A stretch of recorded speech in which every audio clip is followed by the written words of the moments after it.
नमस्कार, 5 की बात में आपका स्वागत है। मैं हूं अखिलेश शर्मा। 28 मई को होने वाले नए संसद भवन के उद्घाटन का 20 विपक्षी दलों के बायकॉट के बीच कई प्रमुख विपक्षी पार्टियां इस मुद्दे पर मोदी सरकार के साथ खड़ी दिखाई दे रही हैं। बीएसपी प्रमुख मायावती ने नए संसद भवन के उद्घाटन का स्वागत किया है। उन्होंने एक ट्वीट में कहा कि केंद्र में पहले चाहे कांग्रेस पार्टी की सरकार रही हो या अब वर्तमान में बीजेपी की, बीएसपी ने देश व जनहित निहित मुद्दों पर हमेशा दलगत राजनीति से ऊपर उठकर उनका समर्थन किया है तथा 28 मई को संसद के नए भवन के उद्घाटन का भी पार्टी इसी संदर्भ में देखते हुए इसका स्वागत करती है। और नए संसद भवन पर सियासी घमासान के बीच वाईएसआर कांग्रेस, बीजू जनता दल और अकाली दल ने ऐलान किया है कि वे उद्घाटन समारोह में शामिल होंगे। नवीन पटनायक की पार्टी बीजेडी ने कहा कि वो उद्घाटन समारोह का बहिष्कार नहीं करेगी और समारोह में शामिल होगी। मुद्दों पर बहस बाद में भी हो सकती है। अकाली दल के प्रवक्ता दलजीत चीमा ने कहा कि उनकी पार्टी उद्घाटन समारोह में शामिल होगी। उन्होंने कहा कि ये पूरे देश के लिए खुश होने वाली बात है। ऐसे कार्यक्रमों पर राजनीति नहीं होनी चाहिए।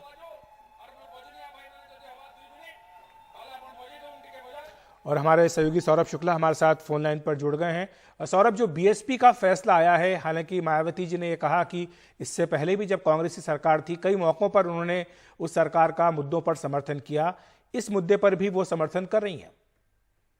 बिल्कुल, देखिए, जो कांग्रेस का पूरा एक आउटरीच प्रोग्राम है कि एक समुचित विपक्ष 28 तारीख के कार्यक्रम का बायकॉट करे, तो वो बहुत ज्यादा सफल होता नजर नहीं आ रहा है। मायावती ने आज सुबह अपने कुछ करीबी लोगों से और कुछ पार्टी के शीर्ष नेताओं से बातचीत करी और उसके बाद उन्होंने ये ट्वीट किया है।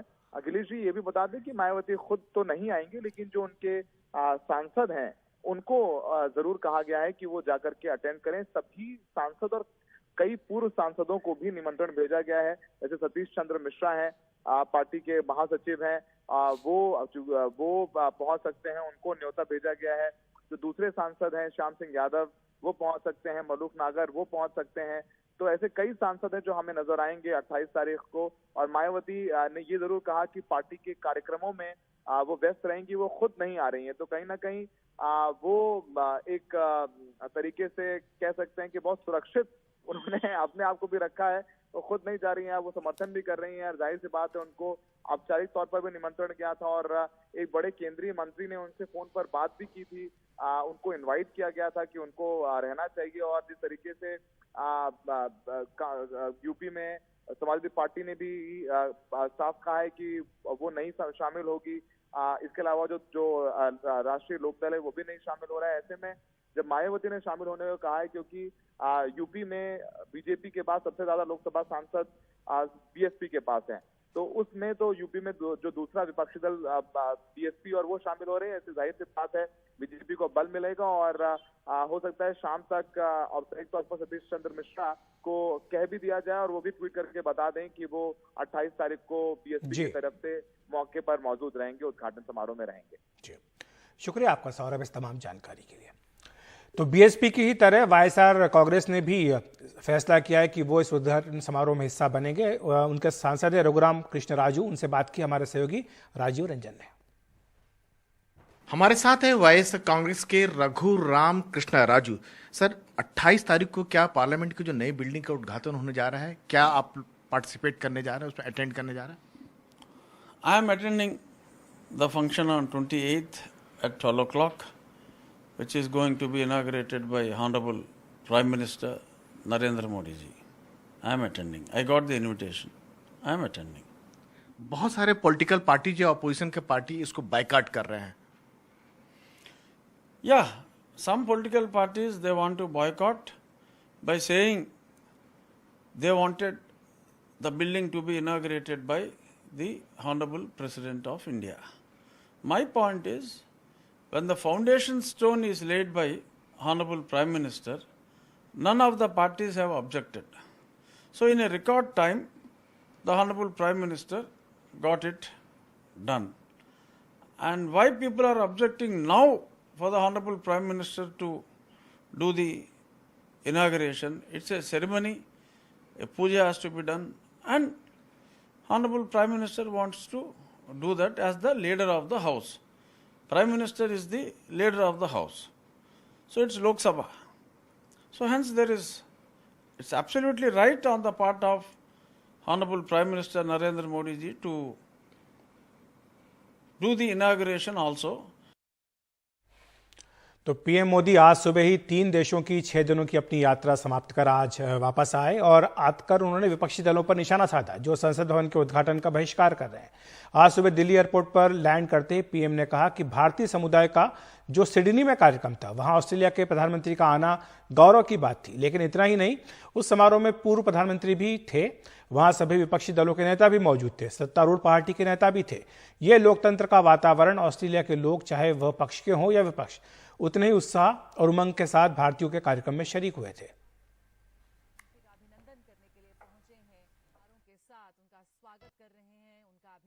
भारतीय समुदाय का जो कार्यक्रम था वहां ऑस्ट्रेलिया के प्रधानमंत्री का आना गौरव की बात थी, लेकिन इतना ही नहीं, उस समारोह में पूर्व प्रधानमंत्री भी थे।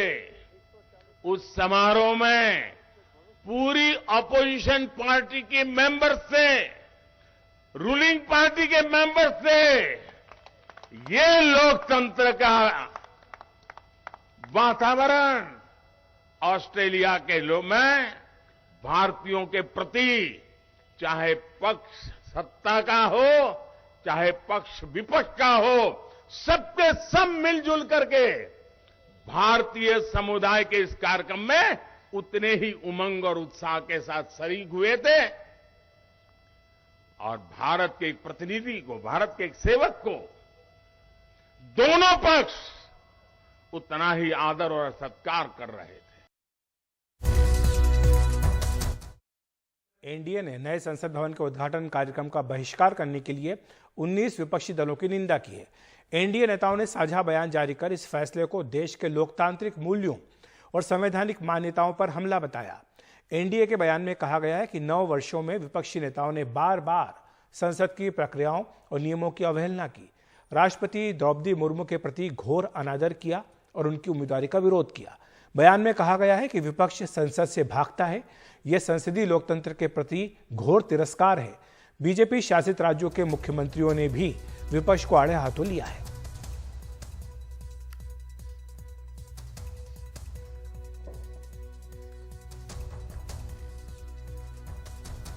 कांग्रेस समेत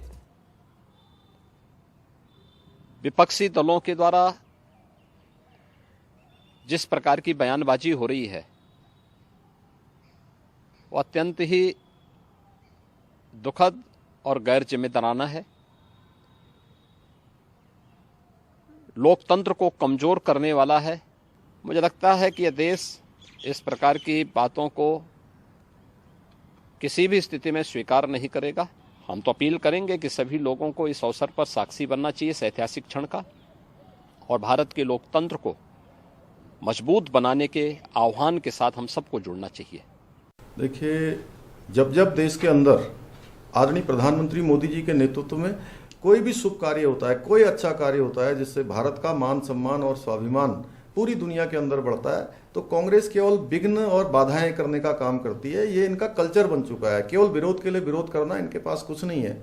जिन लोगों ने देश के अंदर आपातकाल थोपने का काम किया, जिन लोगों ने लोगों के साथ तमाम प्रकार से उनको जो है कहीं ना कहीं उनको पीड़ित करने का काम किया, उनको पूरी तरह से जो है जेलों में डालने का काम किया, देश की जनता के ऊपर एक अधिनायकवादी सोच थोपने का काम किया, आज वो लोकतंत्र की बात करते हैं। राष्ट्रीय जनतांत्रिक गठबंधन से जुड़े दल 19 विपक्षी दलों द्वारा नए संसद भवन के उद्घाटन के विरोध के फैसले की घोर निंदा करते हैं।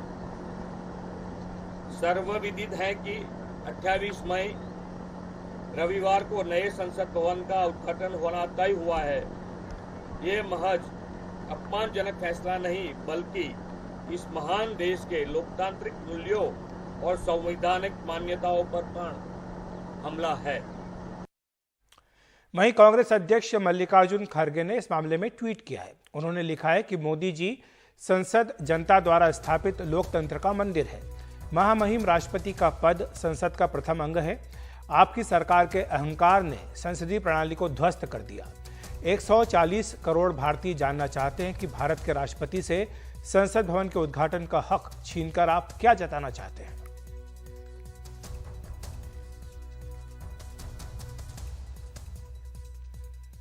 वहीं बीजेपी के वरिष्ठ नेता और पूर्व केंद्रीय मंत्री रविशंकर प्रसाद ने विपक्ष से अपील की कि वो संसद के उद्घाटन समारोह में शामिल हों। देखिए, हम आज भी आप लोगों के माध्यम से पार्टी की ओर से कांग्रेस के नेताओं से कहेंगे और विपक्ष के नेताओं से भी कहेंगे कि आप आइए। संसद देश के लोकतंत्र का मुकुट है, इसलिए आप भी इस कार्यक्रम में आइए। और ये बात बार बार बताई गई है कि नई संसद की आवश्यकता है। वहीं मोदी सरकार के 9 वर्ष पूरे होने के मौके पर बीजेपी के महासंपर्क अभियान के लिए मंत्रियों की तैनाती कर दी गई है। 30 मई से 30 जून तक पूरे देश में 1 महीने तक बीजेपी का महासंपर्क अभियान चलाया जाएगा। हर केंद्रीय मंत्री को 4 लोकसभा सीटों की जिम्मेदारी दी गई है। केंद्रीय मंत्री हरदीप सिंह पुरी जम्मू कश्मीर, विदेश मंत्री जयशंकर दिल्ली, वित्त मंत्री निर्मला सीतारमण कर्नाटक, भूपेंद्र यादव और ज्योतिरादित्य सिंधिया महाराष्ट्र, पीयूष गोयल राजस्थान, नरेंद्र सिंह तोमर यूपी, धर्मेंद्र प्रधान और स्मृति ईरानी पश्चिम बंगाल, अर्जुन राम मेघवाल पंजाब, वी मुरलीधरन आंध्र प्रदेश और किरेन रिजिजू असम में रहेंगे। हर मंत्री को अपने दायित्व की प्रत्येक लोकसभा सीट पर 2 दिनों तक रहने का निर्देश दिया गया है। यानी इस तरह इस 1 महीने में ये मंत्री 8 दिनों तक इन लोकसभा सीटों पर रहेंगे। गौरतलब है कि ये वही 160 लोकसभा सीटें हैं जहां बीजेपी कमजोर है। इन सीटों पर पिछले लोकसभा चुनाव में बीजेपी या तो कम अंतर से जीती या फिर हार कर दूसरे नंबर पर रही। इनके अलावा पार्टी के नेताओं, सांसदों और महासचिवों को भी जिम्मेदारी दी गई है।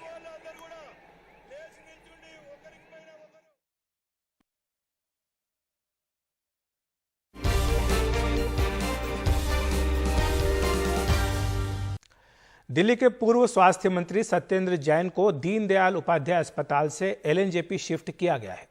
उनकी तबीयत ज्यादा बिगड़ने के बाद उन्हें ऑक्सीजन सपोर्ट पर रखा गया। सत्येंद्र जैन चक्कर आने के बाद तिहाड़ जेल के बाथरूम में गिर गए थे। इससे पहले भी जैन बाथरूम में गिरे थे और उन्हें रीढ़ की हड्डी में गंभीर चोट आई थी। पिछले 1 हफ्ते में दूसरी बार है जब सत्येंद्र जैन को अस्पताल में भर्ती कराना पड़ा है। और हमारे सहयोगी शरद शर्मा हमारे साथ जुड़ रहे हैं इस खबर पर अधिक बातचीत करने के लिए। शरद, ये भी तस्वीरें आई थी सामने, बताया गया था कि जो उनका वजन है वो करीब 35 किलो कम हुआ है। बिल्कुल, असल में अखिलेश जी बात यह है कि पिछले 1 साल के अंदर जब से सत्येंद्र जैन जेल में हैं, उन्होंने अन्न त्याग दिया था जिसकी वजह से उनका वजन काफी गिरा। अब इसके बाद अब बताया जा रहा है कि जो सुबह वो गिरे थे बाथरूम में, उसकी वजह से उनके सिर में चोट लगी है और सिर में चोट लगने के बाद जब उनको हॉस्पिटल ले जाया गया तो वहां ये देखा गया कि न्यूरो डिपार्टमेंट की यहाँ जरूरत है लेकिन हॉस्पिटल में है नहीं। उसके बाद एलएनजेपी शिफ्ट किया गया है और एलएनजेपी में अभी उनकी स्थिति गंभीर बताई जा रही है और फिलहाल आईसीयू में उनको एडमिट किया गया है। जो स्वास्थ्य मंत्री हैं दिल्ली के सौरभ भारद्वाज, उनका यह कहना है कि अभी टेस्ट चल रहे हैं सत्येंद्र जैन के और टेस्ट होने के बाद एक सही स्थिति का आकलन किया जा सकेगा कि अभी उनकी स्थिति क्या है और कब तक वो अस्पताल से डिस्चार्ज हो सकते हैं। जी, शुक्रिया आपका शरद इस तमाम जानकारी के लिए। वहीं दिल्ली के मुख्यमंत्री अरविंद केजरीवाल ट्रांसफर पोस्टिंग को लेकर केंद्र के अध्यादेश के खिलाफ विपक्षी दलों का समर्थन जुटाने में लगे हैं। इसी सिलसिले में वो आज मुंबई में एनसीपी अध्यक्ष शरद पवार से मिले। इस मुलाकात के बाद केजरीवाल ने कहा कि जो लड़ाई 8 साल में हमने जीती उसे केंद्र सरकार ने 8 दिन में अध्यादेश लाकर निरस्त कर दिया। एनसीपी ने हमें भरोसा दिया है कि राज्यसभा में इसे पास न होने देने के लिए हमारा सहयोग करेंगे। केजरीवाल ने शरद पवार से यह अनुरोध भी किया कि वो दूसरी पार्टियों से भी समर्थन जुटाने में सहयोग करें। इसी सिलसिले में केजरीवाल ने कल उद्धव ठाकरे से मुलाकात की थी। 8 साल के बाद सुप्रीम कोर्ट ने 5-0 संविधान पीठ ने कॉन्स्टिट्यूशन बेंच ने 5-0 से पूरा का पूरा ऑर्डर दिल्ली के लोगों के हक में दिया कि दिल्ली के लोग जो सरकार चुनते हैं उस सरकार को काम करने का पूरा अधिकार होना चाहिए। अगर 11 मई को ऑर्डर आया, 19 मई को 8 दिन के अंदर इन्होंने ऑर्डिनेंस लाके उसको खत्म कर दिया। सारी पावर वापस उन्होंने कहा कि केंद्र सरकार के पास या केंद्र के एलजी के पास सारी पावर होगी। तो मैं एनसीपी का, पूरी पार्टी का, शरद पवार साहब का खास तौर से तहे दिल से शुक्रिया अदा करता हूं कि उन्होंने पूरा समर्थन देने की हमें आश्वासन दिया है कि जब ये बिल राज्यसभा में आएगा तो राज्यसभा में इस बिल को पास नहीं होने देंगे। और नए संसद भवन के उद्घाटन समारोह की कुछ जानकारी मिल रही है। बताया जा रहा है सूत्रों के हवाले से कि 2 चरणों में नई संसद का उद्घाटन समारोह रविवार को होगा। संभावित कार्यक्रम की जानकारी सूत्रों के हवाले से मिली है। पहला चरण रविवार सुबह 7:30 से 8:30 बजे तक होगा, जिसमें कि हवन और पूजा का आयोजन किया जाएगा। इसमें प्रधानमंत्री नरेंद्र मोदी, स्पीकर ओम बिरला, राज्यसभा के डिप्टी चेयरमैन हरिवंश सहित कई मंत्री मौजूद रहेंगे। सुबह 8:30 से 9 बजे तक लोकसभा के भीतर स्पीकर के आसंदी के पास सेंगोल स्थापित किया जाएगा और वैदिक रीति रिवाज से यह सेंगोल स्थापना होगी, जिसमें तमिलनाडु के मठ के 20 स्वामी शामिल होंगे। सुबह 9 बजे से 9:30 बजे तक सर्वधर्म प्रार्थना सभा का आयोजन किया जाएगा। इसमें शंकराचार्य सहित कई बड़े विद्वान, पंडित और साधु संत रहेंगे। सभी धर्मों के गुरु इसमें हिस्सा लेंगे। दूसरा चरण दोपहर 12 बजे से राष्ट्रगान के साथ शुरू करने की बात कही गई है। इस दौरान 2 लघु फिल्मों की स्क्रीनिंग भी की जाएगी। डिप्टी चेयरमैन राज्यसभा हरिवंश, उपराष्ट्रपति जगदीप धनखड़ और राष्ट्रपति द्रौपदी मुर्मू का संदेश इस अवसर पर जो दिया गया उसको पढ़ेंगे। वहीं लोकसभा अध्यक्ष का भी संबोधन यहां पर होगा। इस ऐतिहासिक अवसर पर एक सिक्का भी जारी किया जाएगा और एक डाक टिकट भी जारी होगा। प्रधानमंत्री नरेंद्र मोदी इसके बाद राष्ट्र को संबोधित करेंगे। दोपहर 2:30 बजे तक कार्यक्रम का समापन कर दिया जाएगा।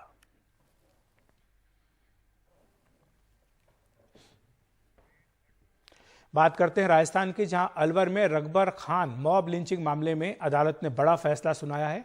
कोर्ट ने 4 आरोपियों को दोषी करार देते हुए 7-7 साल की कैद की सजा सुनाई है। वहीं एक अन्य आरोपी बरी कर दिया गया। दोषियों के नाम नरेश, विजय, परमजीत और धर्मेंद्र हैं। वहीं अभियुक्त नवल को संदेह का लाभ देते हुए कोर्ट ने दोष मुक्त कर दिया। फैसला आने के बाद कोर्ट रूम में नारे भी लगाए गए। दरअसल 20 जुलाई 2018 को अलवर में रकबर खान की पीट कर हत्या कर दी गई थी। 31 वर्षीय रकबर असलम खान के साथ रात में गायों को पैदल लेकर जा रहा था, जब अलवर के रामगढ़ थाने के अंतर्गत लालवंडी में ग्रामीणों द्वारा कथित तौर पर दोनों को रोका गया। फिर रकबर पर गंभीर रूप से हमला किया गया और कुछ घंटों बाद उसकी मौत हो गई। वहीं असलम भागने में सफल रहा। वे लालवंडी से लगभग 12 किलोमीटर दूर हरियाणा के अपने गांव कोलगांव जा रहे थे। रकबर की मौत के बाद हंगामा मच गया था, जिसके बाद तत्कालीन गृह मंत्री गुलाब चंद कटारिया सहित राजस्थान के शीर्ष पुलिस प्रशासन ने घटनास्थल का दौरा किया था और न्यायिक जांच के आदेश दिए थे।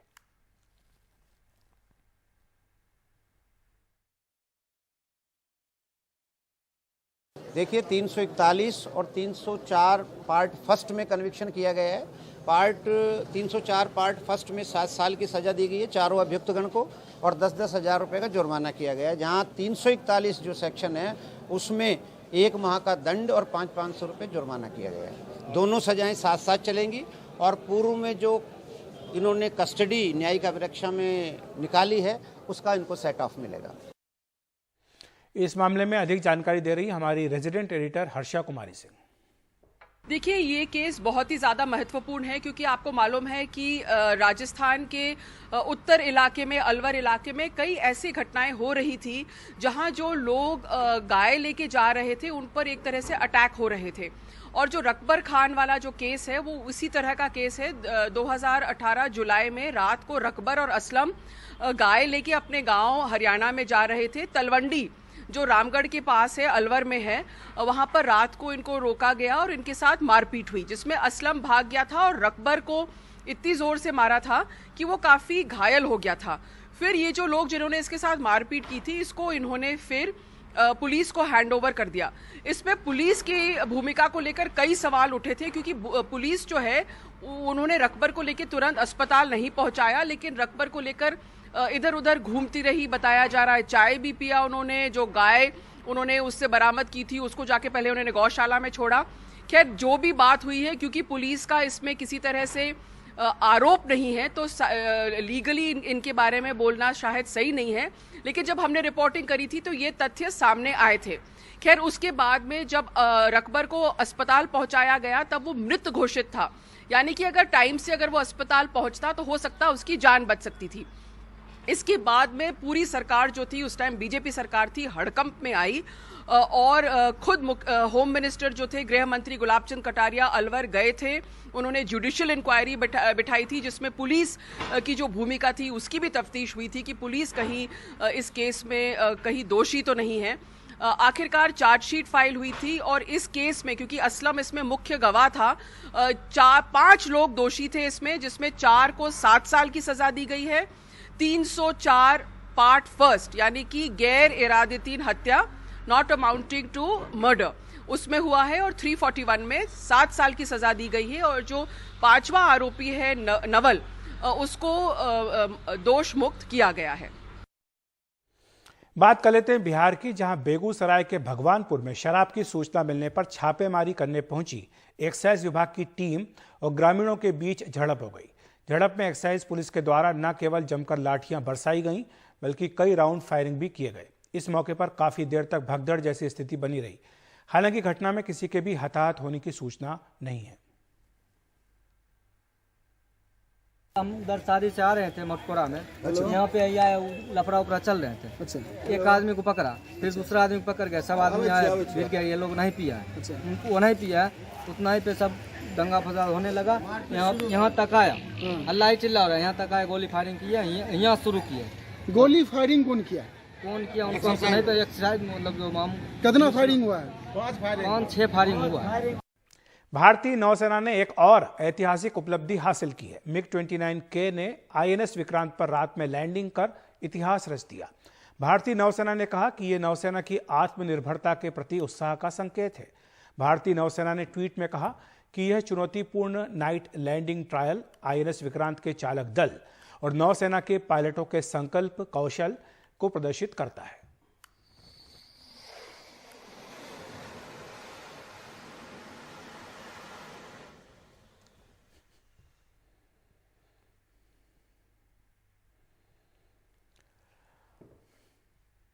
सार्वजनिक क्षेत्र की बीमा कंपनी LIC के अदानी समूह की 7 कंपनियों में किए गए निवेश का मूल्य अप्रैल से करीब 5,500 करोड़ रुपए बढ़ गया है। अदानी समूह की कंपनियों के शेयरों में हाल की तेजी से निवेश मूल्य बढ़ा है।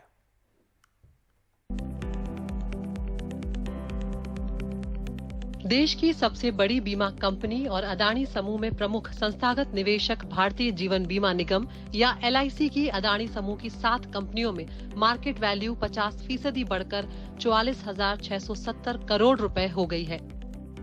इससे अदानी समूह के खिलाफ हिंडनबर्ग रिपोर्ट आने के बाद जो घाटा हुआ था वो सारा मिट गया है। सुप्रीम कोर्ट के पैनल के इस बयान के बाद कि उसे अदानी समूह की कंपनियों में प्रथम दृष्टि में शेयरों के दामों में हेराफेरी के कोई सबूत नहीं मिले, समूह के शेयरों और मूल्य में बढ़त आई है। LIC के निवेश में जो इजाफा हुआ है उसकी 2 मिसालें देखते हैं। अदानी पोर्ट्स और SEZ में LIC की 9.12% की हिस्सेदारी का मूल्य अब 14,000 करोड़ रुपए से ज्यादा है और अदानी एंटरप्राइजेस में LIC की 4.26% की हिस्सेदारी की कीमत अब 12,000 करोड़ रुपए से ज्यादा हो गई है। अदानी शेयरों में LIC निवेश 44,670 करोड़ रुपए पहुंचा। Adani ports and SEZ 9.12%, ACC 6.41%, Adani total gas 6.02%, Ambuja cements 6.3%, Adani enterprises 4.26%, Adani transmission 3.68%, Adani green energy 1.36%। इस हफ्ते 3 दिनों तक लगातार बढ़ते दामों के बाद अदानी समूह का मार्केट कैपिटलाइजेशन 11 लाख करोड़ रुपए ज्यादा हो चुका है, जो आने वाले दिनों के लिए उम्मीद जगाता है। Bureau report, NDTV India. वन्य जीव प्रेमियों के लिए एक दुखद खबर है। कूनो नेशनल पार्क से वहां चीते के 2 और शावकों की मौत हो गई। पिछले 3 दिनों में 3 शावकों की मौत हो चुकी है। नामीबिया से लाई गई मादा चीता ज्वाला ने 29 मार्च को एक साथ 4 शावकों को जन्म दिया था। भारत में 7 दशक बाद पहली बार चीते ने शावकों को जन्म दिया था, लेकिन इनमें से 3 ने दम तोड़ दिया। एक बचे हुए शावक की हालत भी ठीक नहीं है।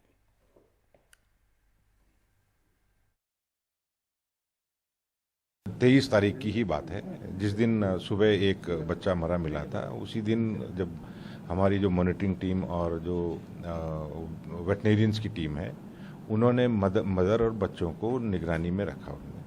लेकिन आफ्टरनून होते होते तक 2 बच्चे वो और कमज़ोर दिखे, जो ज़्यादा मूवमेंट उनका रिस्ट्रिक्ट हो गया, तो उनको उन्होंने ट्रीट करने की कोशिश की, बट वो ट्रीटमेंट के दौरान ही वो कोलैप्स हो गए। फिर चौथे बच्चे की वहाँ पे पास में ही उसकी आवाज़ सुनाई दी, तो उसको फिर रेस्क्यू करके हॉस्पिटल में लेके आए हैं, और उसकी भी हालत बहुत अच्छी नहीं थी, लेकिन ट्रीटमेंट के बाद वो अभी काफ़ी चुस्त दुरुस्त दिख रहा है। मौसम विभाग का कहना है कि अगले महीने आने वाले मानसून के दौरान अल नीनो का असर बहुत ज्यादा नहीं रहेगा और मानसून सामान्य रहेगा। मौसम विभाग के वरिष्ठ वैज्ञानिक डॉक्टर सोमा सेन रॉय से बात की हिमांशु शेखर ने। देश के बड़े हिस्से में पिछले कुछ दिनों से बहुत तेज गर्मी थी, लेकिन पिछले 24 घंटे में कई शहरों में तापमान में गिरावट आई है। मेरे साथ डॉक्टर सोमा सेन रॉय हैं, वरिष्ठ वैज्ञानिक मौसम विभाग की। अभी क्या स्थिति आपने फोरकास्ट किया है कि रेनफॉल और थंडरस्टॉर्म भी आ सकता है? देखिए, हमने कल से ही बताए थे कि, और परसों से इनफैक्ट हमने बताया थे कि कल से हमारा टेम्परेचर्स गिरने लगेंगे। तो टेम्परेचर गिर रहे हैं इसलिए क्योंकि एक वेस्टर्न डिस्टर्बेंस, आपका बहुत सक्रिय वेस्टर्न डिस्टर्बेंस पश्चिम से आ रहा है। इसके चलते हमारे पूरे रीजन में क्लाउड कवर, जैसे आप देख रहे हैं, क्लाउड कवर काफ़ी आ गया है, जिसके चलते आपका टेम्परेचर्स में 6 से 8 डिग्री का ड्रॉप हो चुका है। ये थंडरस्टॉर्म्स इस वेस्टर्न डिस्टर्बेंस के साथ हमारा अरेबियन सी से बहुत मॉइस्चर इनफ्लक्स हो रहा है लो लेवल में, जिसके चलते आपका सीवियर थंडरस्टॉर्म एक्टिविटी पूरा नॉर्थ वेस्ट इंडिया में कल हुआ था और आज भी होने का संभावना है। जैसे आपने देखा होगा कल राजस्थान में 12 सेंटीमीटर बारिश, जो कि बहुत असाधारण है इस सीजन के लिए, हुआ है। पंजाब हरियाणा में भी आपका भारी वर्षा रिकॉर्ड किया गया है, और आपका इसके साथ साथ ओलावृष्टि भी कई जगह से रिपोर्ट आ रहे हैं। और सबसे जो बड़ी बात है, आपका स्ट्रॉन्ग स्क्वॉल विंड्स वो भी रिकॉर्ड किया गया है। 90 किलोमीटर प्रति घंटा रिकॉर्ड किया गया है राजस्थान में, और 60 से 70 पंजाब हरियाणा में। आप समझ सकते हैं 90 किलोमीटर प्रति घंटा में पक्के मकान तो ठीक है, मगर कच्चे मकानों का हालत बहुत ख़राब हो गए हैं, काफ़ी डैमेजेस भी हुए हैं। साथ ही साथ ईस्ट इंडिया में भी हम कल से ही उम्मीद कर रहे हैं कि आज आपका सिवियरिटी रहेगा थंडरस्टॉर्म एक्टिविटी में, आपका बंगाल, झारखंड, उड़ीसा और बिहार में, और थोड़ा सा ये सब हिमालयन वेस्ट बंगाल तक हम उम्मीद कर रहे हैं सिवियरिटी रहेगा आज थंडरस्टॉर्म एक्टिविटी का। आपने अपने पहले फोरकास्ट में ये कहा था कि इस सीजन के दौरान, मानसून सीजन के दौरान एल नीनो का असर दिखेगा, तो इस बार भी मतलब एल नीनो का असर बिल्कुल, एल नीनो का असर तो ज़रूर दिखेगा, मगर मेरा ये पॉइंट है कि, और रादर हम सभी का ये पॉइंट है कि एक फैक्टर से मानसून नहीं अफेक्ट होता है। हमारे यहाँ पर 2-3 बहुत ग्लोबल फैक्टर्स हैं जो हमारा मानसून को अफेक्ट करता है। उनमें से एल नीनो हमारे लिए फेवरेबल नहीं है, मगर इंडियन ओशन डाइपोल हमारे लिए फेवरेबल है।